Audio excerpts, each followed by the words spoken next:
بنایا اصل میں انسان کو اعلیٰ مقام کے لیے. اب آپ نیوز دیکھ لیں، نیوز میں انسان ایک دوسرے کو قتل کر رہا ہے، طرح طرح کے جرم کر رہا ہے.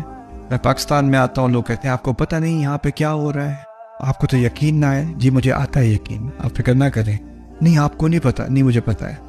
اور یہ جو انسان میں خرابی آتی ہے اس پر اگلا تبصرہ ہے ثم رددناہ اسفل سافلین، پھر ہم نے اسے ریجیکٹ کیا اور اسے واپس بھیج دیا نیچے والوں سے، میں سے بھی سب سے نیچے، یعنی جانور سے بھی نیچے.